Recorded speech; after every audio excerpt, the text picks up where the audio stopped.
découvert Urbi en découvrant d'abord Nao, et après en approfondissant les recherches, je suis rapidement tombé sur Urbi. J'ai connu Urbi grâce à Nao, un peu comme le jeune homme. J'ai découvert Nao il y a un an à peu près de ça sur internet. Il y a quelques temps j'ai appris que Urbi, on pouvait programmer Nao en Urbi. J'ai complètement laissé tomber. Le jour je suis tombé sur Facebook de Gizmodo, oui si vous voulez on fait gagner une visite, machin truc, inscrivez-vous. J'ai dit ah, c'est bon, il y a 200 personnes. J'étais 5e ou 6e, je fais allez hop c'est bon. Là je viens de finir un stage où je faisais du traitement d'image, déporté également sur serveur en fait pour des smartphones. Donc c'est vraiment des choses qui m'intéressent énormément. Chaque composant qu'on branche, que ce soit un moteur, une caméra, un outil de reconnaissance de visage ou de synthèse de la parole, va apparaître comme un objet dans le langage de script. Donc c'est un langage orienté objet, etc.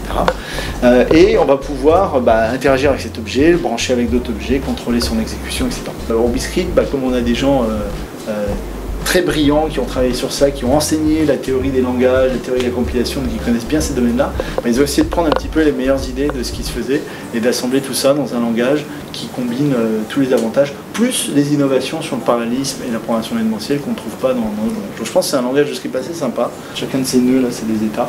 Ça, c'est un macro-état qui est défini lui-même par un ensemble d'états. Un état, c'est un ensemble d'actions simples que le robot fait. Par exemple, je cherche la balle ou je vais me retourner à ma station de charge, etc. Et un état, il s'exécute, il ne s'arrête pas, et on est dans un état, et on a des transitions qui sont associées à des conditions qui peuvent devenir vraies, et qui permettent de sortir d'un état et d'aller vers un autre état. Pour donner un look d'application, tout ce que vous voyez là en bleu, les trucs, tout ça, c'est du JPEG. Et vous pouvez même passer en mode full screen, vous n'avez plus tout le décor autour, et finalement vous avez quasiment fabriqué une application, c'est même ça en fait, vous le sauvez, vous l'aurez utilisé plus tard. Donc en 2 temps 3 mouvements, on se fabrique comme ça une interface avec des boutons qui font des trucs, des machins qui nous renvoient la valeur des capteurs, etc. Oui, alors urbiforge.org, allez-y, c'est le site communautaire, c'est là qu'on peut échanger des programmes qu'on a fait, des idées, des questions. Il y a un forum assez actif, on peut poser plein de questions, donc allez-y. C'est vraiment fait pour les gens qui utilisent Urbi. Et donc voilà, l'avantage c'est qu'il y a un Linux embarqué, il y a une caméra. Vachement bien quand même, parce qu'on peut commencer à reconnaître des images, reconnaître des visages.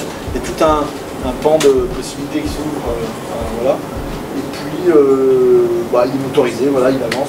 C'est pas, voilà. De toute façon, quand vous allez dans les 200-300 €, vous n'allez pas avoir la richesse d'un Nao qui a toutes les fonctions que vous pouvez rêver. Mais c'est un bon point de départ, je pense, pour commencer.